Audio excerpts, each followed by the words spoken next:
Você não tem 35 não, viu, Roger? Tem? Quero ver identidade depois, viu? Só acredito que você é crente, viu? Senão não acreditava não.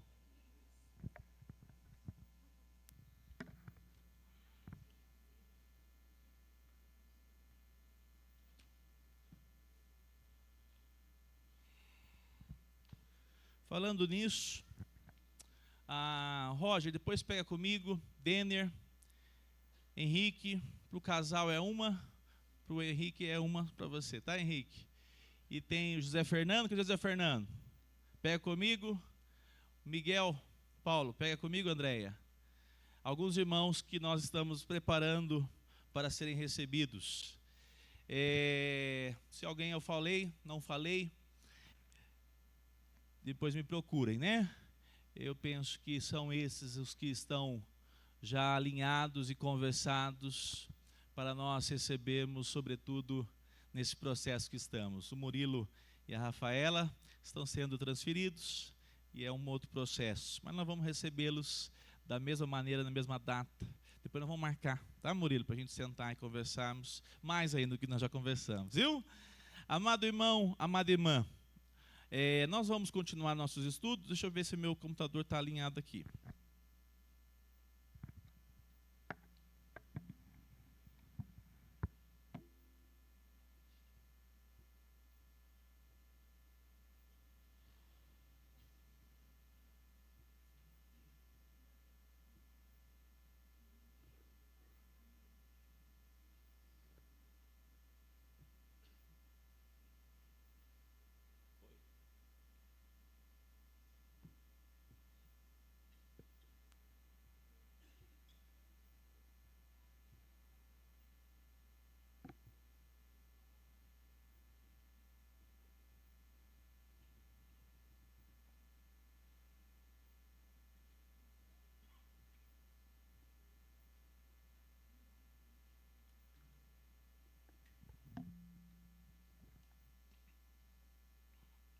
Muito bem. Nós estamos estudando a Confissão de Fé de Westminster, como nós já estamos trabalhando há vários domingos. Se você de repente não tem acompanhado, você pode pegar as transmissões no YouTube, que estão lá de maneira sequenciais, tá bom? Hoje nós vamos dar continuidade, então, ao capítulo 2 de Deus e da Santíssima Trindade. Hoje nosso objetivo é encerrarmos essa primeira parte, o primeiro parágrafo e o segundo parágrafo, que fala a respeito de Deus. Nós vamos falar bastante a respeito dessas características que Deus apresenta, e podemos conhecer porque Ele apresenta essas características, esses atributos. E nós, domingo passado, falamos bastante a respeito de alguns aspectos. A parte que nós paramos na confissão, no capítulo 2, parágrafo 1. Deixa eu fazer aqui uma observação importante. Quantos têm a Confissão de Fé de Westminster? Levanta a mão bem alto para mim ver. Você precisa, assim, se você puder estudar em casa, e se você puder justamente ir nos textos durante a semana, no domingo aqui é muito mais proveitoso, para que você possa justamente estar por dentro, de repente, de uma dúvida que você durante a semana estava estudando e ela apareceu. E qual é a intenção que nós temos também? Você não precisa, é claro, tê-la, mas hoje, como o acesso é pela internet, quantos tem online aqui? Tem ela digital? A maioria, inclusive. Você pode tê-las de graça, você não precisa nem imprimi-la, né? Então, hoje o acesso é muito fácil. Então, eu incentivo os irmãos. Então, domingo que vem, por exemplo, nós vamos falar sobre a Trindade. Leia os versículos que ela apresenta a respeito da Trindade, leia o capítulo, ele é curtinho. E você vai fazer uma devocional durante a semana e vai se preparar justamente para a aula na Escola Bíblica Dominical. Talvez você, inclusive, traga uma dúvida, um comentário que você achou interessante, tá bom? Então, eu quero incentivar. Nós vamos atravessar o ano aí estudando. Aí a pessoa diz assim, olha, eu quero entender mais. Você vai entender a partir do momento que você participa das aulas e você já vai lendo na sua casa durante a semana. Isso é bom. Qualquer ensino e aprendizado mostra que se você tiver já ambientado com o assunto, você vai ter mais familiaridade, tá bom? Muito bem, vamos lá. Vamos ler essa parte da confissão. Aqui é o finalzinho do capítulo 2, parágrafo 1º. Vamos lá, diz assim: ele é um espírito puríssimo, sem corpo, membros ou paixões. É imutável, imenso, eterno, incompreensível, onipotente, onisciente, santíssimo. Amados irmãos, nós falamos muito a respeito do quanto Deus, Ele pelas sagradas letras, pelas sagradas escrituras, se revela um Deus imutável. Nós batemos muito nessa tecla domingo passado, é um Deus que não muda. Ele é diferente de nós, que de repente achamos algo hoje e amanhã podemos não achar mais. Mas louvado seja Deus, porque o nosso Deus é um Deus que quando Ele fala, nada faz Ele mudar de ideia. Se Ele disse, está dito. Então, a relação nossa como filhos, ela é segura, porque não depende do nosso desempenho para que Deus possa avaliar se Ele vai mudar de pensamento ou não. Ele é um Deus que não muda, e isso faz de nós seguros. Nós falamos bastante sobre isso, e eu quero hoje, já de maneira mais direta, entrarmos num atributo que nós não chegamos, que é justamente esse: Ele é santíssimo. Abra sua Bíblia em Isaías capítulo 6.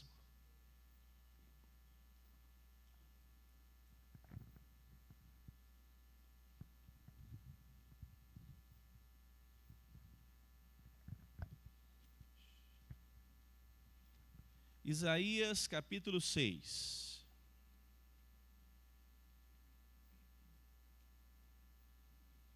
Todos acompanhem, por favor, verso 1.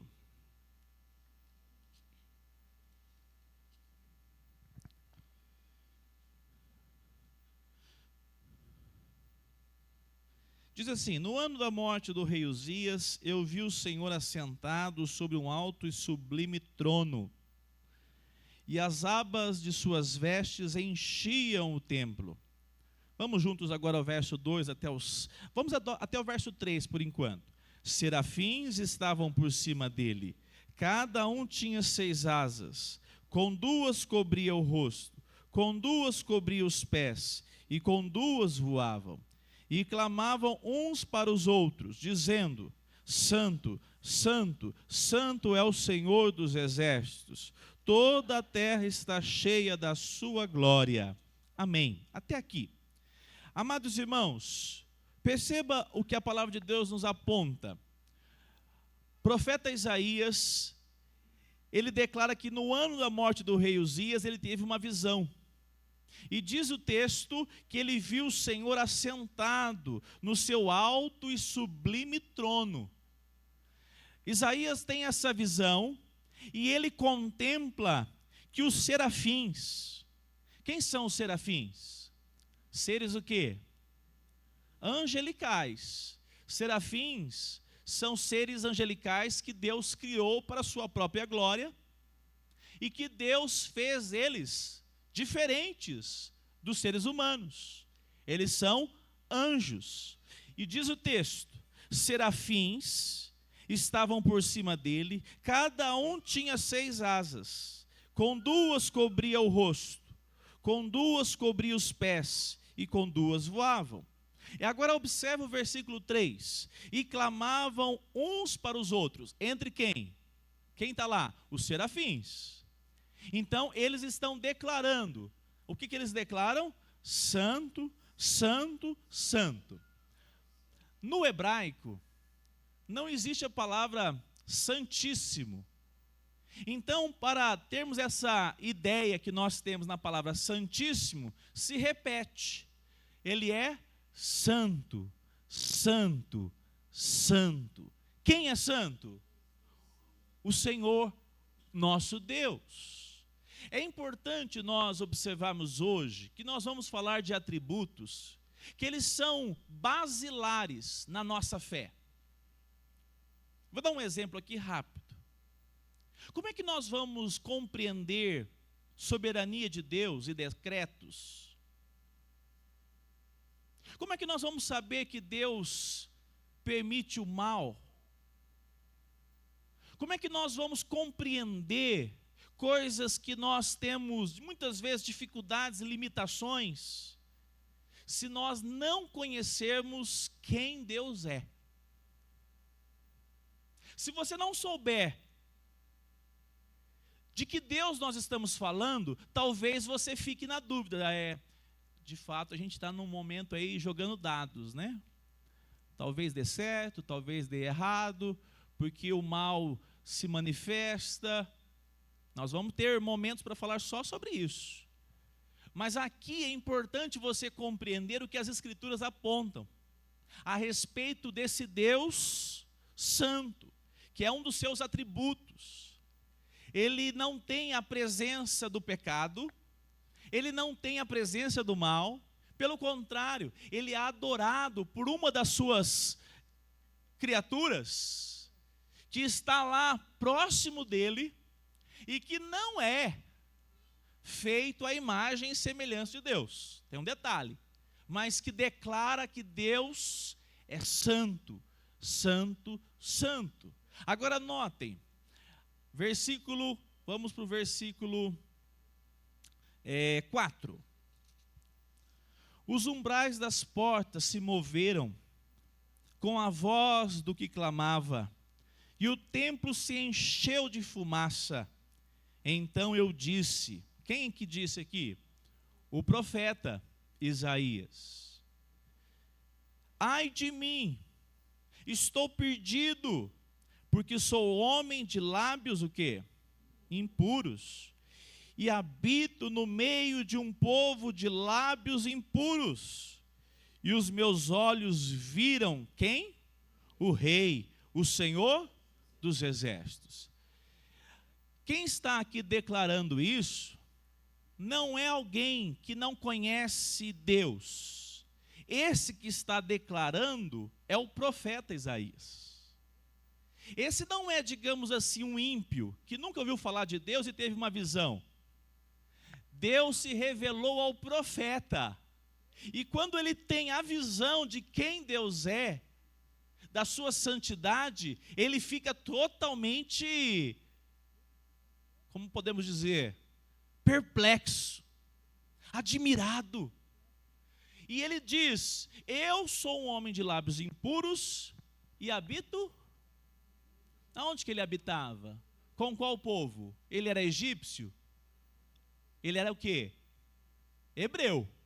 Então ele convivia com quem? Os filhos de quem? De Abraão. Os filhos da promessa, o Israel de Deus. Ele era alguém que foi chamado por Deus, foi alcançado pelo poder de Deus, mas que quando vê Deus com essa visão que ele teve privilegiada, ele vai declarar, santo, santo é o Senhor, e agora, ai de mim, porque eu tenho o quê? Lábios impuros. E agora observe, versículo 6, vamos juntos? Então, um dos serafins voou para mim, trazendo na mão uma brasa viva, que havia tirado do altar com uma pinça. Com a brasa tocou na minha boca e disse, eis que esta brasa tocou os seus lábios, a sua iniquidade foi tirada e o seu pecado perdoado. Agora imagina a cena. O que é um altar? Era feito o que no altar? Sacrifícios. Era imolado os animais. E quando aquele sacrifício era imolado, o que acontecia? Deus era invocado. Deus era invocado por meio do altar, e Isaías vê um altar. E na mesma hora que Isaías vê o altar, ele vê o que acontece, uma brasa. A expressão aqui, um serafim voou, trazendo na mão uma brasa viva. Imagina uma brasa acesa. E tocou aonde? A boca de Isaías. Sacrifício. Queima ali a boca de Isaías. E notem, o versículo 6 diz assim: havia tirado essa brasa do altar com uma pinça. Verso 7, com a brasa tocou a minha boca e disse: eis que essa brasa tocou os seus lábios. Observe agora, a iniquidade foi tirada, foi feita do altar um sacrifício, tirou aquela brasa, colocou na boca de Isaías, e diz o versículo, olha só, versículo 7, e o seu pecado foi perdoado. Qual é a lição aqui? Qual é? Deus é santo, os homens são o quê? Mas mesmo um profeta? Mas mesmo sendo de Israel? Sim. E o que é necessário ser feito para estar na presença de um Deus que é 3 vezes santo? Sacrifício. Sacrifício. Sem sacrifício não podemos ter acesso a quem? Ao Deus Santo. É essa obra que Deus está apontando aqui, que é necessário. O homem, que é diferente, distinto, Deus é distinto do homem, na presença de Deus.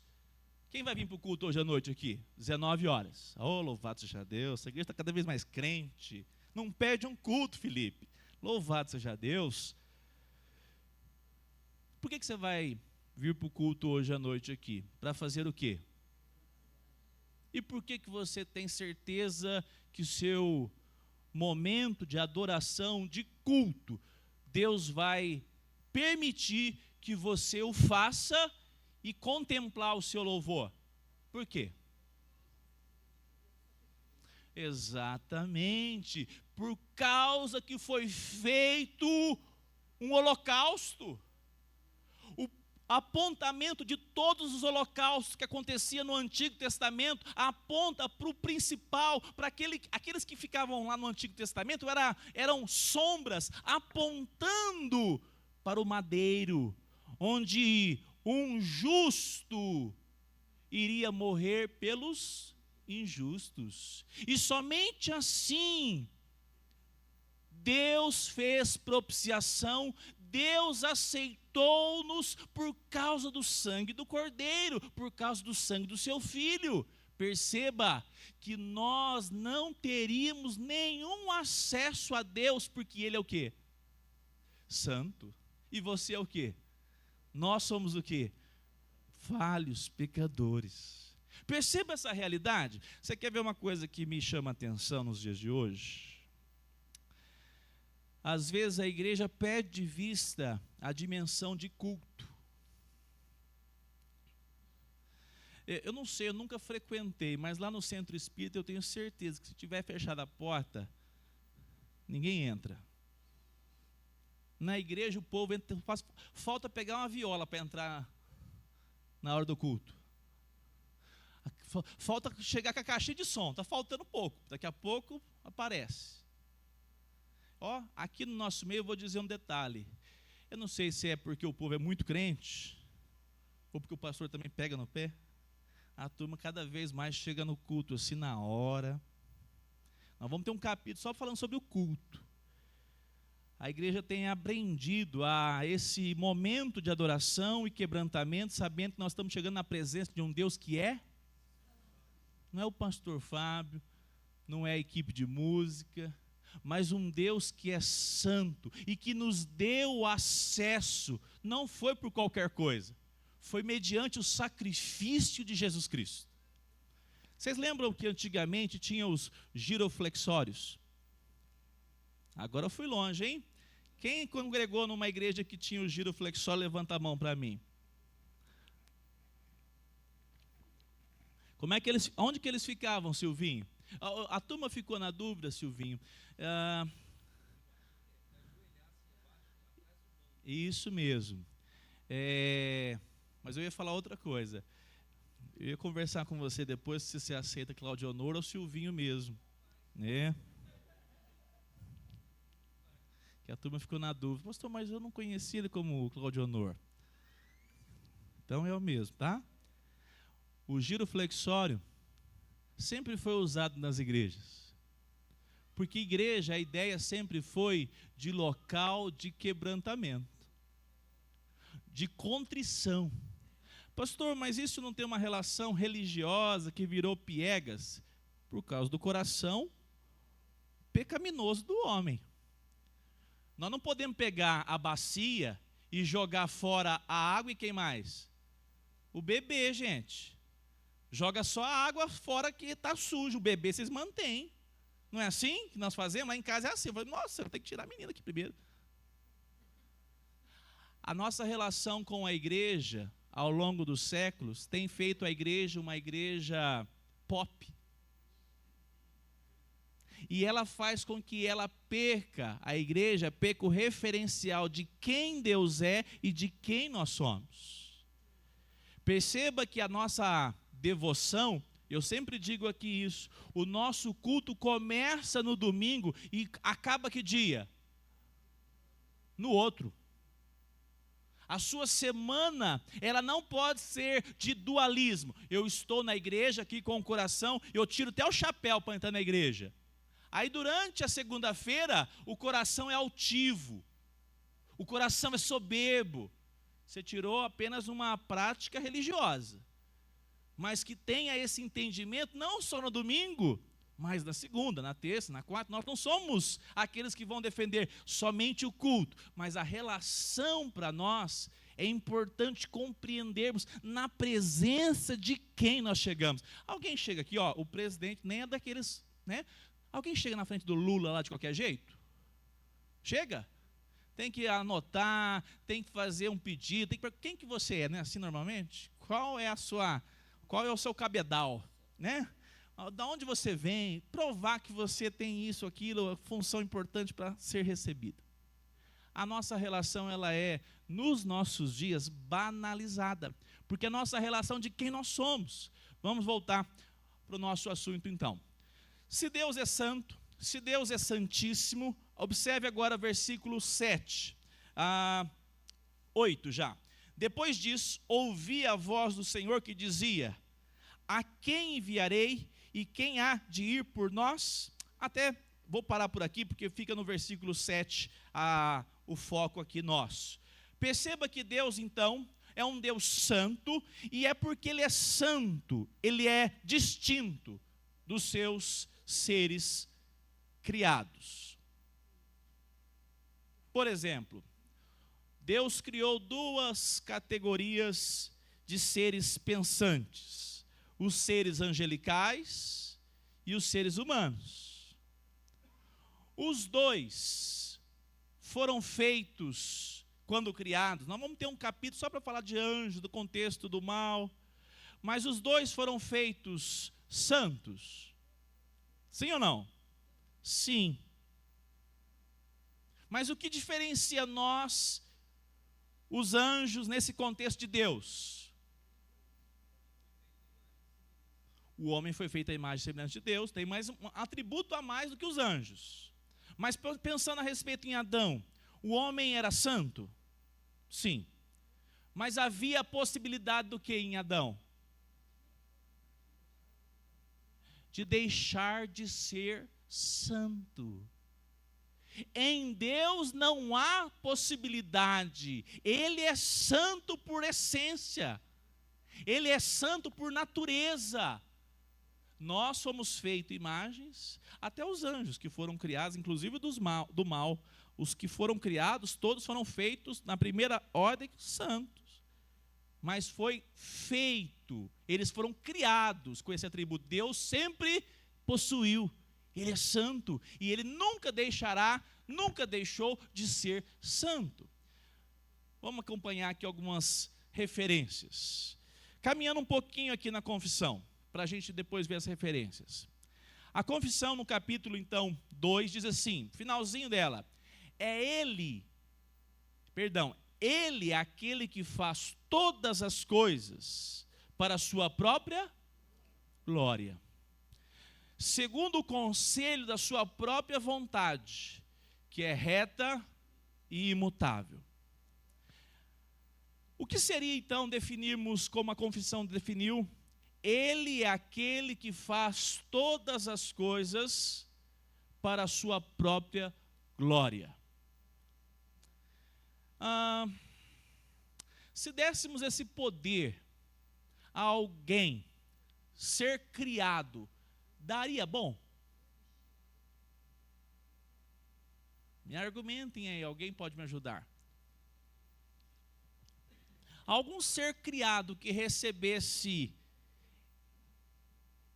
esse atributo, é aquele que faz todas as coisas para a sua própria glória. Você não quer, digamos, pensar em coisa difícil, pense em você. Se todas as coisas você fizesse para a sua própria glória, você como homem, mulher, ser humano hoje, daria certo? Você seria alguém totalmente altivo, não é isso? Você pensaria em primeiro lugar em quem? Em você. Você daria passos e faria escolhas pensando no seu próprio interesse. Mas por que Deus pode? Porque Ele é o quê? Santo, começa por aí. Percebe a relação? Tanto é que se Deus desse glória a outro, ele seria idólatra. Porque não tem ninguém que pode receber glória a não ser que seja Deus, que é perfeito. E qualquer um que recebesse louvor desta forma, seria uma idolatria. Deus não seria idólatra. Então, quando ele faz tudo para a sua própria glória, é diferente do que nós fazemos para os nossos próprios interesses. Nosso coração, ele tem tendências, não é assim? Se for cruzeirense, é do cruzeirense, Débora? Eu vou contar aqui para os atleticanos. Essa igreja está cheia de atleticano. Graças a Deus, cada vez chegando mais, viu? Ixi, o Murilo também é cruzeirense. Não estou empatado aqui, eu acho, viu? A gente é tendencioso. Eu vou favorecer esse, porque eu gosto mais desse. Não é assim que nós fazemos? Deus não. Deus, ele é santo. E como ele pode, então, receber toda a glória? Porque tudo que ele faz é para a glória dele, justamente porque ele é um Deus perfeito, não como o homem é. Vamos caminhar. Salmo 115, verso 3. Vamos agora à projeção. Me ajudem na leitura. Vou precisar da ajuda rapidamente. Você pode levantar a mão aí para me ajudar lendo. O microfone aqui na frente. Vamos revezando os irmãos. Leia o microfone, Roberto, por favor. O nosso Deus está no céu e faz tudo como lhe agrada. Isto. O nosso Deus está no céu e faz tudo como agrada a Igreja Presbiteriana do Brasil. É assim? Faz tudo o que o profeta Isaías deseja. É assim? Por sinal, ele foi... Qual que é a morte que ele teve? Muito provavelmente a relação martírica de Isaías. Será que alguém que deseja fazer a própria vontade desejaria ser cerrado ao meio? Ninguém. Mas aquele que faz tudo o que lhe agrada, permitiu. Nós não vamos entrar hoje nesses assuntos, tem muitos capítulos pela frente, mas perceba que a palavra de Deus diz que a vontade de Deus é mais ou menos, de vez em quando acerta, é assim? A vontade de Deus é o quê? Boa, perfeita, e que mais? E agradável. A quem? A ele. Porque é o profeta que morreu cerrado, não foi. Mas quando você pega a lente, quem já pegou aqui, essa semana passou uns objetos estranhos aí no céu de Minas Gerais, vocês viram? Não precisou nem de microscópio, não, como é? Telescópio. Teve uns privilegiados que viram eu ao vivo, 6h30 da tarde, acho que foi terça ou quarta-feira. Diz que achei que era um asteroide, achei que era uma coisa, diz que é lixo espacial. Tenha paciência. Você já pegou uma lente para enxergar algo além? Nós precisamos de uma lente para enxergar segunda-feira.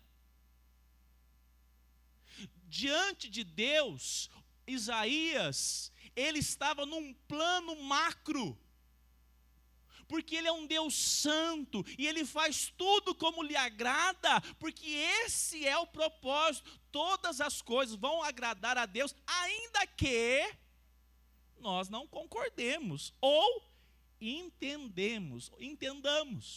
Ainda que nós não entendamos, Deus tem o seu plano, porque Ele é o quê? Santo, um Deus que é soberano, um Deus que é poderoso, um Deus que possui infinitamente toda a glória. Quando nós pensamos na perspectiva de Gênesis e Apocalipse, nós sabemos que Isaías está onde hoje? Aonde Isaías está, irmãos? Com o Senhor reinando, aguardando o grande dia da ressurreição dos corpos, junto com a igreja reunida, mas já louvando e bendizendo o Senhor. Nessa visão macro, a vontade de Deus, ela é sempre boa, perfeita e agradável. Vamos caminhar. Efésios 1:11. Rapidamente aqui na projeção eu vou ler. Em Cristo também fomos feitos herança, predestinados segundo o propósito daquele que faz. Vamos lá juntos? Todas as coisas conforme o conselho da sua vontade. É bom você compreender isso, se você fizer um exercício de reflexão no que nós estamos vendo a respeito de Deus. Porque eu repito, Felipe, não dá para construir um edifício do 9º andar em diante. Nós temos que ter a base bem fundamentada. O filho do senhor Flávio, não. Leandro. Chamei de Flávio hoje, Leandro, perdão. Depois nós vamos orar pelo Chiol. Esse milagre de Deus, esse homem experimentou um milagre essa semana, né, Chiol? Depois nós vamos orar pelo Chiol. Você já passou para analisar que como é que nós vamos descansar na soberania se nós não sabermos dos atributos que Deus possui? O que eu mais vejo hoje, não é nem na igreja presbiteriana, também tem, viu? Porque tem muito presbiteriano que de repente só tem o nome, não estuda, não tem amor à palavra e ele vai embora igual outros vão das igrejas evangélicas. Tem muita gente que vai servir ao Senhor na igreja, como o mundo fala aí, depois saiu da igreja, porque nunca compreendeu o alicerce da fé. Nunca estudou e colocou o coração, os olhos, meditando de quem Deus é, nos seus atributos. Nunca exercitou fé confiada num Deus que é santo, e é um Deus que faz tudo para a sua glória. Ô Sueli, você queria ficar doente? Não. Ô Sueli, você troca a sua vida saudável, trabalhando na sadia, mas sem Cristo e hoje, lutando com uma enfermidade, você troca? Também não troca. Porque Deus faz tudo conforme lhe agrada, ainda que a gente não entenda nos momentos que vamos atravessando, Cida. Então um Deus que tem todas as coisas nas suas mãos porque Ele é poderoso, um Deus que Ele é imutável, um Deus que faz tudo para a sua própria vontade, mas essa vontade não é egoísta como os homens, ela é reta, ela é pontuada com um propósito definido. Isso tem que ficar bem claro para nós. Quem pode me ajudar lendo Romanos 11:36? O microfone aí mais uma vez. Levanta a mãozinha rapidamente para a gente, por gentileza. Quem pode nos ajudar? Romanos 11:36. Porque dele e por meio dele e para ele são todas as coisas. A ele seja a glória para sempre. Amém. Vamos mais uma vez, Denner, por favor. Porque dele porque dele, e por meio dele por meio dele. e para ele são todas as coisas. A ele seja a glória para sempre. Amém. Você pode dizer amém? Amém. Mas isso aqui é profundo demais. Você quer ver uma questão só para você perceber a diferença? Mas se Deus não curar, porque dele e por meio dele mas não foi o diabo na vida do crente que colocou a enfermidade? Não. Eu sempre uso uma expressão assim, que para fazer o serviço sujo, Deus usa quem? O sujo. Então, o irmão fala, pastor, estou feliz porque Deus roubou meu carro. Não, você não entendeu. Você quase entendeu. Deus está soberanamente no controle de quem pode nos roubar ou não roubar o nosso carro. Está ou não? Ele tem o controle disso? Sim ou não? Sim. Mas se rouba o nosso carro, Deus que roubou o nosso carro? Não. Foi um agente do mal, um ladrão. Vamos pegar o ladrão aí, sem deixar o diabo, deixa descansar um pouquinho. Uma pessoa do mal. E esse agente do mal que utilizou de subterfúgio e levou o carro, ele é o responsável pelo ato ou não? E Deus continua o quê? Soberano. Nós vamos ter um momento disso, para falar sobre esses aspectos.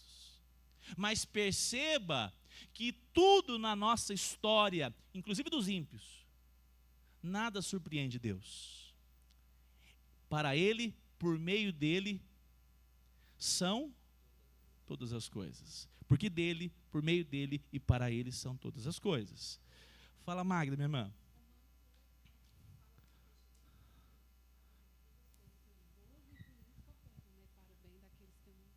Isso. Porque esse é um ponto fundamental, obrigado, Paulo, é porque nós temos que pensar o seguinte, irmãos, nós estamos caminhando aqui para nós termos somente as nossas vontades realizadas. Você tem que vir à noite no culto, sempre dou faço. Ou você está aqui nessa manhã, acordou cedo, porque realmente Deus alcançou a sua vida, e você está confiada, que a despeito de qualquer coisa que vier sobre você, Deus tem a primeira e a última palavra. Se você descobriu isso, não vai ser o furto, não vai ser nem a enfermidade, o problema dentro de casa, porque nós vamos estar confiados que os olhos do Senhor estão sobre nós. E essa relação deixa bem claro ao nosso coração que nós dependemos de Deus e não do que Deus oferece. O que Deus oferece não pode mudar e nunca faltar é o que Ele já ofereceu aonde? No madeiro. Isso aí é ponto fundamental para a nossa caminhada. Vamos lá. Capítulo 2, agora parágrafo 2. Nós já vamos então começar aqui o parágrafo 2 do mesmo capítulo. É cheio de amor, é gracioso, misericordioso, longânimo, muito bondoso, perdoando a iniquidade, transgressão e pecado, e verdadeiro galardoador dos que o buscam, e contudo justíssimo e terrível em seus juízos, pois odeia todo pecado, de modo algum terá por inocente o culpado. Então, amados irmãos, nós estamos tentando ver o ser de Deus e atribuir a Ele as suas qualidades. Nós estamos vendo por uma frestinha que Deus abriu. É muita petulância da nossa parte achar, nós definimos Deus na escola bíblica. Não. Nós estamos assim fazendo esboço do que Deus apresenta em seu ser. E hoje, de maneira específica, falando a respeito da sua santidade. Agora, nós vamos tratar a respeito desses aspectos que Deus demonstra com as suas criaturas, seus seres criados. É cheio de amor, é gracioso, é misericordioso, longânimo. Agora vamos aqui para você notar. As obras de Deus se revelam.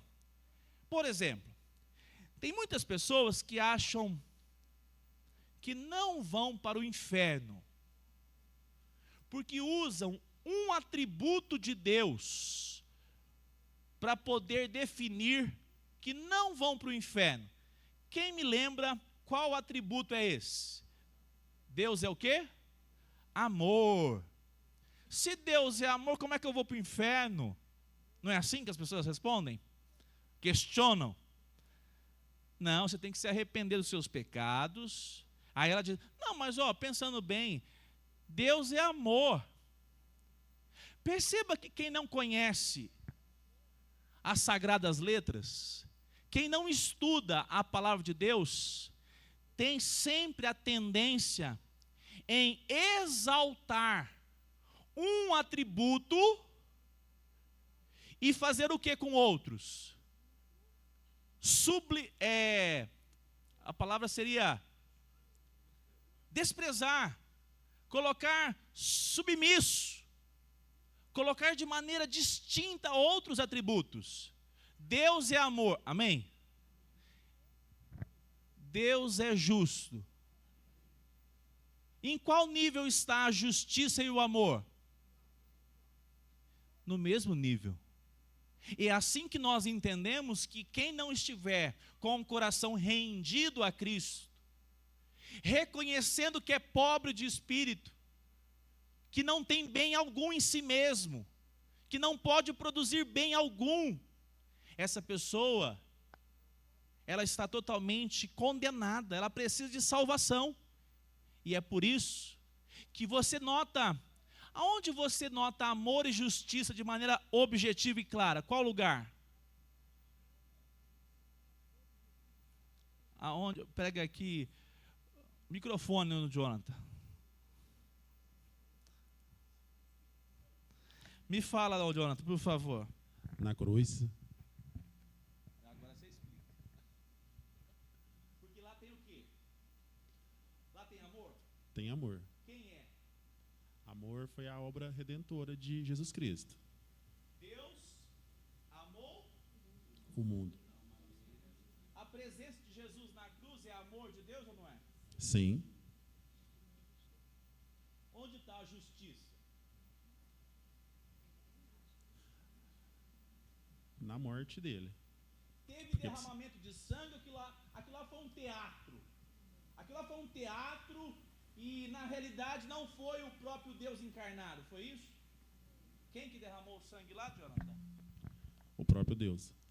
Se nós temos na cruz amor e justiça, como não conhecer os atributos de Deus? Como não meditar a respeito dos atributos de Deus, para conhecer esse Deus e sabermos que esse Deus estabeleceu algo definido para nós conhecê-lo por meio da sua palavra.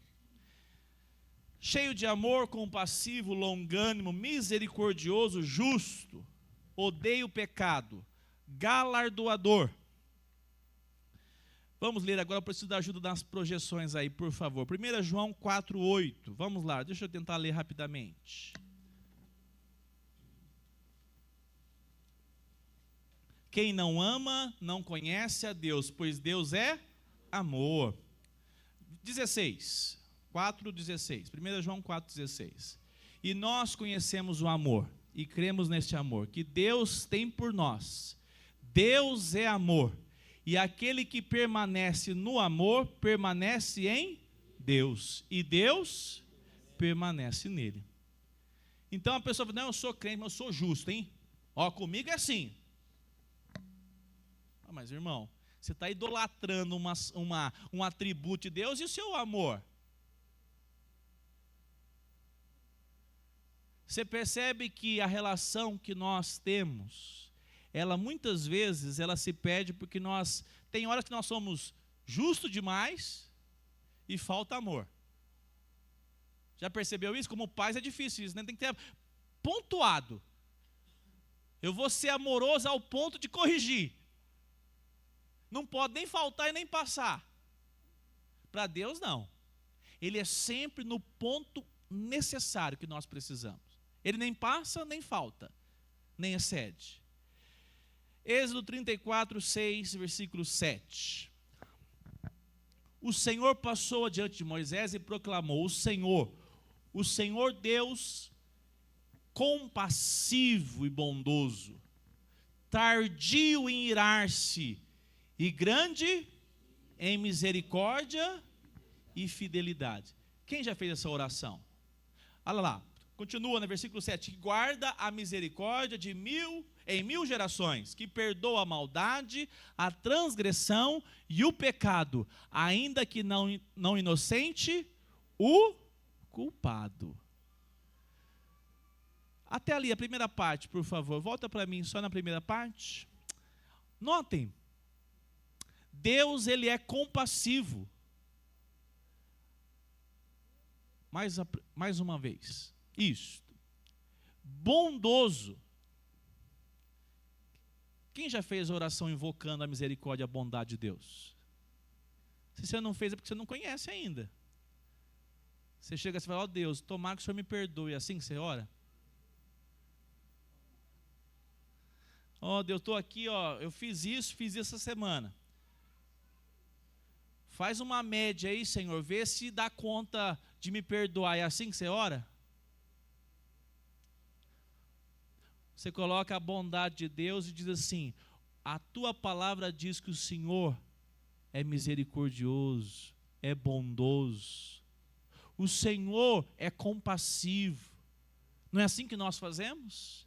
Nós fazemos isso porque nós temos as palavras da vida eterna, as palavras do Senhor reveladas a nós, que atribui a Ele, em seu caráter, quem Ele é.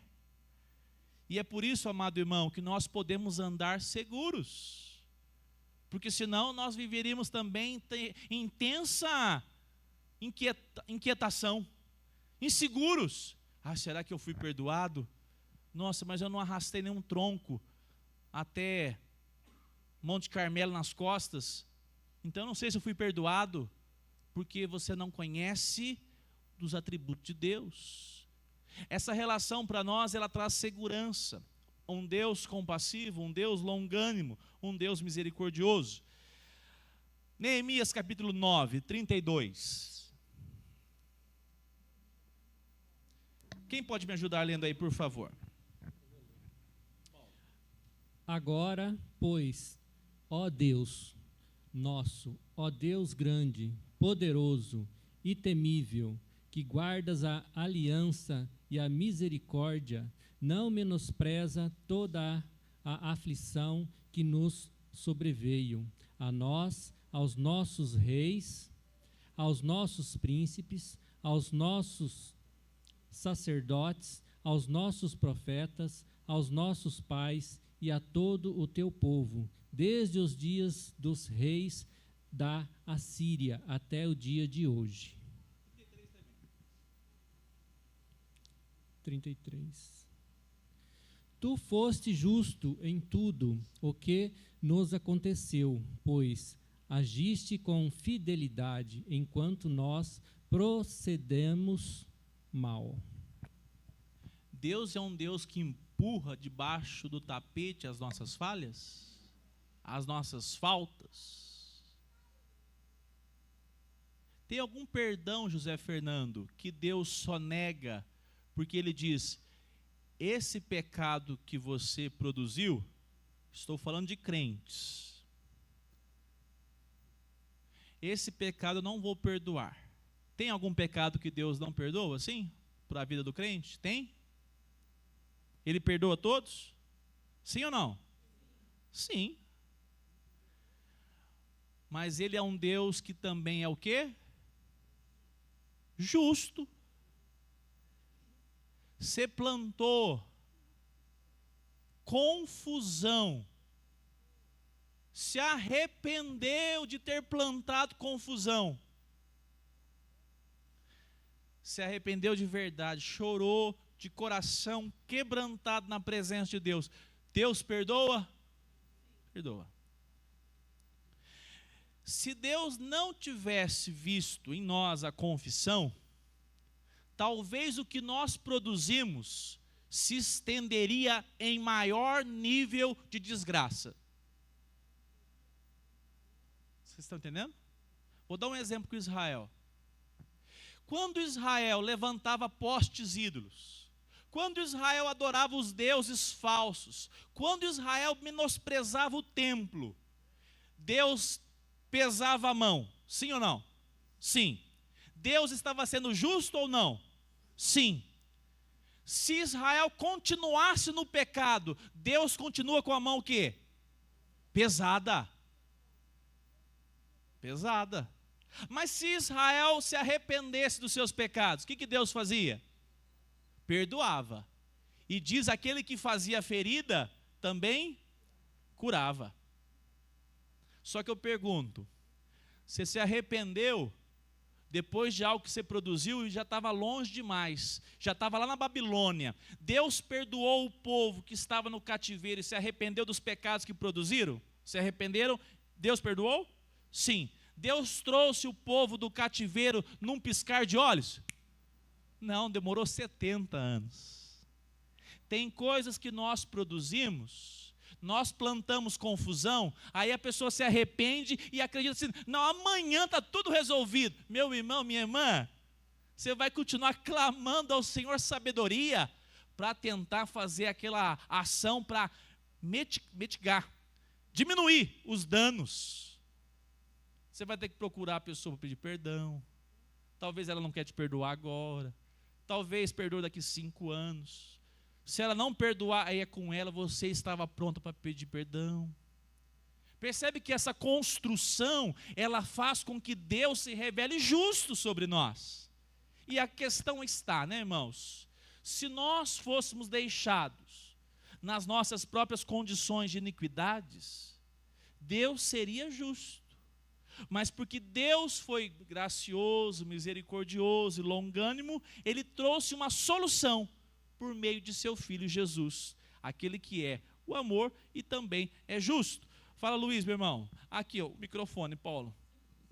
Por favor, porque é da transmissão, rapidinho. Tá. É que senão quem estiver depois em casa não consegue ouvir o irmão. Vai ser mais ruim aqui. Imagina. Então, pastor, Deus perdoa, né? Mas não quer dizer que você está imune às consequências do seu pecado. Tanto é que o nosso próprio irmão do passado, Davi, né? Deus perdoou os pecados, ele perdoou, mas teve consequências terríveis pelo pecado dele cometido. Exatamente. É muito bem, muito bom, muito tranquilo da nossa parte, acharmos que pecamos, pedimos perdão e amanhã está tudo resolvido. Negativo. Tem as consequências. E as consequências, a pessoa vai ter que lutar para superar essas consequências. Sim, exatamente. Não é? Exatamente. Tanto é que nós, diante de Deus, nós já somos considerados o quê? Bem, você tem que vir à noite, não pode perder o culto à noite. Qual é a nossa condição hoje já em Cristo? De justos. Só que você não lida com algumas besteiras que você faz de vez em quando ainda não? Nossa, estou fazendo o pagamento de uma besteira que eu fiz já há 3 anos. Você não pode perder a noite, porque eu não vou falar sobre isso. Tem pessoas que vão carregar a vida toda decisões erradas que tomaram já há 20 anos. Deus já nos perdoou. E por sinal, nós temos que fazer uso da graça todos os dias, porque o diabo quer chegar assim no seu coração e falar, ele é acusador, né? Mas você já ter feito isso, você fez, eu já fiz, já passou, o Senhor já me perdoou, já me arrependi, já mudei de vida, cala tua boca e eu vou seguir caminhando com Jesus. Mas ele vai ter sempre a tentativa de nos abater. Por quê? São consequências do pecado que nós temos que lidar, sejam elas mais graves ou não, né? Muito bem, vamos caminhar para o final aqui. Salmo 5:5. Quem pode me ajudar rapidamente?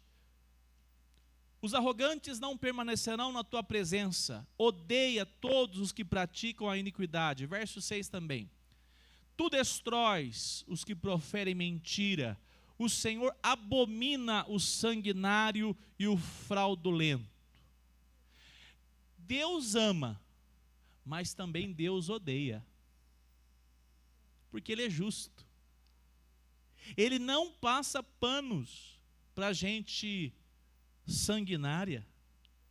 Uma das coisas que nós podemos descansar nosso coração num país de tanta impunidade, tanta violência, que Deus não passa despercebido do homem sanguinário, do homem mau. Um dia Ele prestará contas diante do Senhor. Caminhando, Hebreus 11, 6.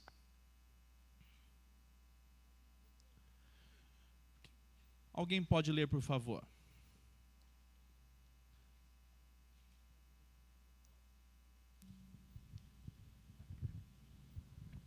De fato, sem fé é impossível agradar a Deus, porque é necessário que aquele que se aproxima de Deus creia que Ele existe e que recompensa os que o buscam. É uma pergunta que às vezes ninguém fez, mas que a gente pode refletir. Deus é soberano? Sim. Corre o risco de um dia, lá no grande dia, do dia do Senhor, alguém que se esforçou em caminhar com Cristo, amou a palavra de Deus, lutou contra o pecado, viveu uma vida submissa ao Senhor, e Deus um dia, naquele grande dia, falar assim, é porque Ele é soberano. Ó, desse dia aqui, você não estava sabendo, mas desde o início eu não te quis. Deus pode fazer isso? Não. Deus não fará. Por quê? Porque um Deus que é soberano, um Deus que ama, um Deus que já nos seus decretos sabe aqueles que Ele mesmo escolheu. Nós vamos falar decreto depois, daqui 2 domingos. É um Deus, olha o que Hebreus escreve, o autor. Aquele que se aproxima de Deus, de fato, sem fé, é impossível agradar a Deus. Porque é necessário que aquele que se aproxima de Deus creia que Ele existe. Então a pessoa que creu que Ele existe, ele vai fazer o que agora? Olha lá. E creia que Ele existe e que recompensam os que o buscam. Quem crê em Deus faz o quê? Busca. E quem busca Deus, Deus faz o que com essa pessoa? Recompensa, exatamente. É essa a relação. A nossa soberania de Deus, nós cremos que Deus tem os seus eleitos. Nós cremos, a palavra de Deus apresenta isso. Mas ninguém vai chegar diante de Deus assim, ó. Nossa, mas eu estava vivendo uma vida tão assim bagunçada, e estou aqui, agora fui eleito por Deus, mas que coisa! Eu estava querendo saber qual que era o samba do inferno. Todos que chegarão na presença dEle, todos creram e buscaram a presença dEle, e desejaram a presença dEle, e ansiaram em viver uma vida para a glória dEle. Perceba isso. A relação nossa com esse atributo que Deus possui, de galardoador, de trazer a recompensa, para a glória dEle, Ele dá ao seu povo. E isso é maravilhoso, irmãos, porque tem um versículo lá, Paulo, no Senhor, o nosso trabalho é às vezes aproveitado, é assim? No Senhor, nosso trabalho não é vão. Tudo que fazemos para o Senhor é para a glória dEle, e nós desfrutaremos com Ele. O que eu quero dizer com isso, irmãos, que não tem crente que chegará lá, não, mas eu fiz assim e eu fui rejeitado. Todos que foram de fato chegarão lá com desejo de caminhar com Cristo aqui, e chegarão lá satisfeitos, porque se gastaram, se desempenharam, se colocaram prontos a trabalhar para a glória do Senhor Jesus. É muito interessante isso, porque nós não vamos tocar esse assunto, mas é a ideia de que, não, mas se Deus me elegeu, eu vou estar lá e pronto, acabou. Aí esse cara que fala isso, ele faz assim, ele não vai na igreja, ele não lê a Bíblia. Aí ele diz, mas o meu avô era pastor presbiteriano, meu pai presbítero, eu fui já presbiteriano, eu sou um eleito de Deus. Ele não tem Bíblia, ele não tem confissão de pecados, ele não ama a Deus. Ele pode estar muito envolvido no rol daqueles que Deus, o Senhor Jesus vai dizer, em meu nome você pregou, invocou, eu não te conheço. Porque quem chega para ele foram de fato os que se renderam e suplicaram o seu favor. Quem chamou? Fala, Roberta. Aqui, ó, o microfone, Paulo. Vocês pediram para o Paulo, coitado do Paulo, pegar um mais novo que o Paulo, tadinho. O Paulo está trabalhando demais durante a semana. Olha o Felipe parado ali. Olha o Felipe, você tem 20 anos, Felipe. É porque também é o Senhor que nos atrai para a sua obra, né? Para a sua presença, para viver para Ele e por Ele. Então, é essa atração que nos aproxima dEle. Por isso que sem fé é impossível agradar a Deus, porque, na verdade, é Ele que coloca a medida de fé no nosso coração para nos aproximarmos e fazermos aquilo que lhe apraz. Seria isso? Isso, exatamente.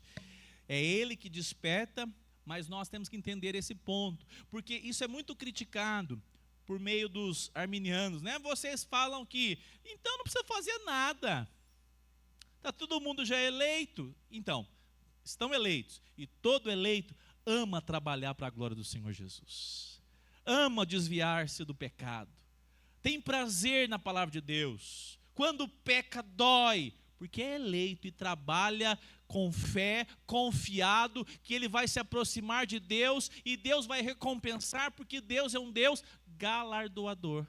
Louvado seja Deus por isso. Vamos caminhar para o final então aqui.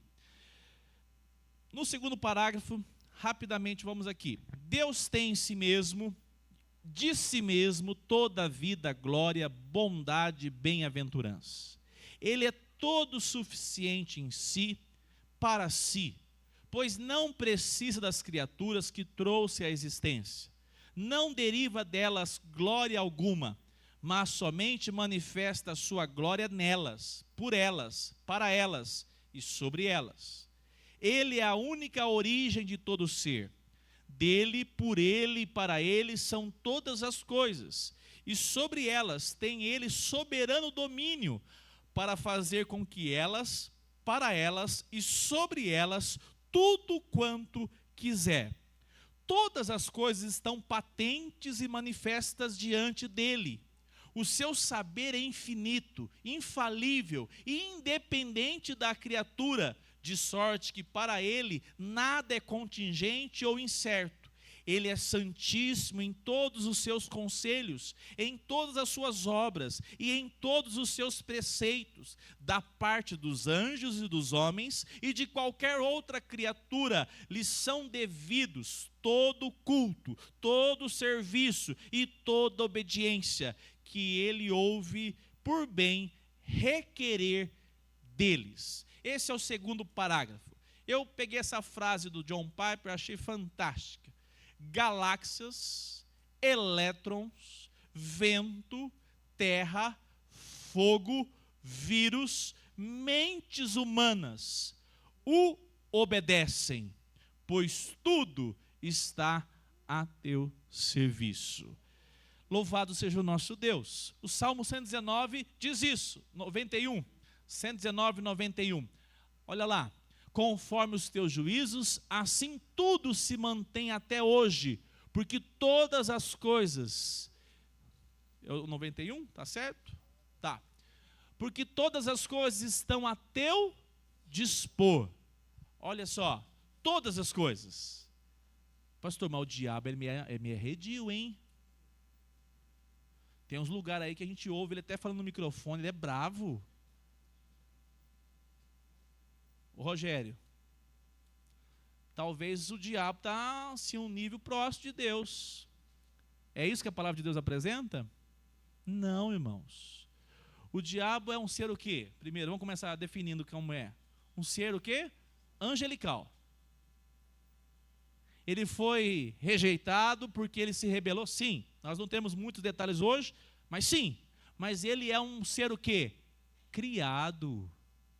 Jamais comparado ao Deus soberano. Jamais.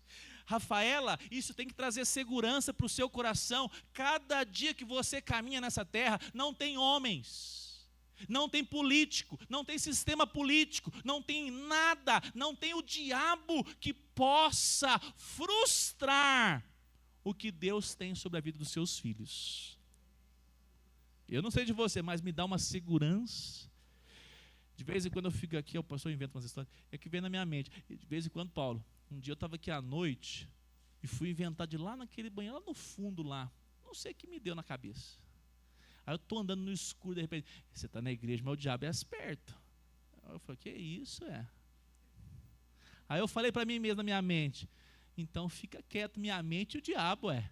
Porque eu estou caminhando com Jesus e seguro estou. Tem gente que não pode caminhar em algum lugar. Fala, não, vai que o diabo aparece, vai que isso é assombração. Amado irmão, com quem você está caminhando? É o Senhor soberano? Ou é aquele que você assiste na televisão? O diabo está quase ganhando, hein? Ó, Deus é Senhor, Criador, e todas as criaturas prestam culto, de maneira que aquele que não presta, um dia será condenado. Uma relação importante, quando aquele endemoniado foi liberto, o que os demônios declararam para Jesus? Que temos nós contigo, ó Filho do Homem. Eles batem em retirada sabendo quem é Deus, e tem muito ser humano que ainda não sabe quem é Deus, porque Ele é poderoso.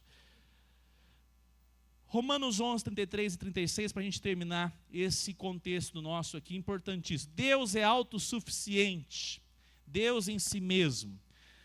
Parágrafo aponta que Deus não necessita de nós. Vou frustrar o pregador preferido do Tiago Gomes, que é aquele que fala a respeito da menina dos olhos. Como é que é a expressão? Você é o ponto fraco de Deus. Que heresia, hein? Vamos ler o Romanos 11, 33 para esse pregador? Vamos juntos? Ó profundidade da riqueza, tanto da sabedoria como do conhecimento de Deus. Quão inexplicáveis são os seus juízos e quão insondáveis são os seus caminhos.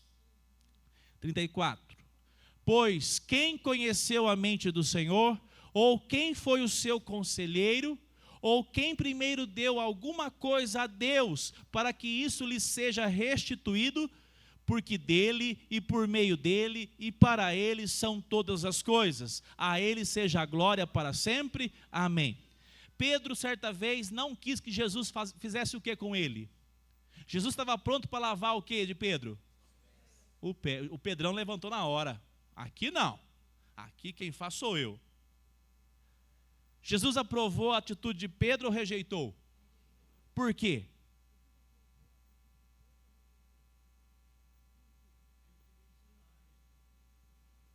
Porque ninguém pode servir a Deus antes que ele já não tenha servido.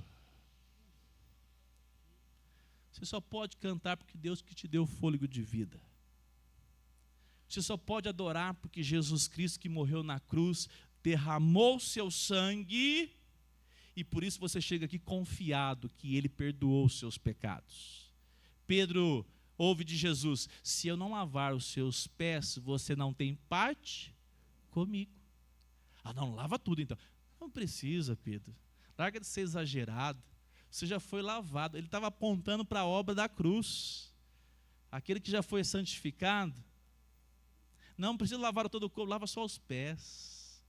Para nós, amados irmãos, é importantíssimo isso. Nós fomos alcançados por Deus pela sua misericórdia. Deus nos serviu com a vida, mas saiba de uma coisa: Deus nos chamou com um propósito definido de vivermos eternamente com Ele. Mas Deus não precisa de você. Deus não precisa de mim. Deus quis fazer para a própria glória dele que você existisse, que a sua família existisse, mas Deus não precisa de astro pop para ele. Deus não precisa de super pregador. Ele dá dons, Ele abençoa, mas toda a glória é dele. Nós não temos nada em nós que possa atrair o holofote de Deus. Se Deus é autoexistente, autossuficiente, Ele não criou você porque precisava amar e ser amado. Eu vou criar o ser humano para que ele possa me glorificar. Eu vou criar o ser humano para que eu possa ser amado. Ele não precisa de nós. Aonde ele já era adorado, aonde ele já era amado, em qual relação? Essa relação na Trindade, nós vamos falar sobre ela, né? Essa relação de ser amado, de ter um amor perfeito na relação do Pai, do Filho e do Espírito Santo. Nós vamos falar sobre ela. Nós fomos agraciados pela dádiva da vida e nós fomos chamados então para assim prestar a Ele toda a honra e toda a glória. Fique em pé. Eu quero perguntar se alguém tem algum motivo, alguma pergunta, na verdade, antes de nós orarmos.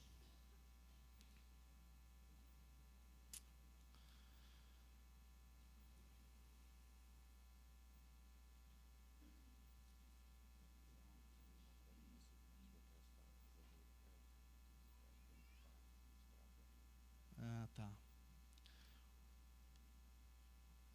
O Rogério está me dando aqui um aviso importante. Talvez alguns irmãos me ajudem nisso. Quem tiver aquelas parafusadeiras, trazer para a gente, que tem uns aqui travando um com o outro, e vai adiantar bastante. Se nós tivermos, se não tiver, tá a chave de fenda mesmo, viu? Vem com a sua caixinha preparada, mas é coisa rápida, porque nós não vamos aproveitar isso com muito cuidado, não. A gente vai desfazer, então é rápido, tá? Muito bem, vamos orar então.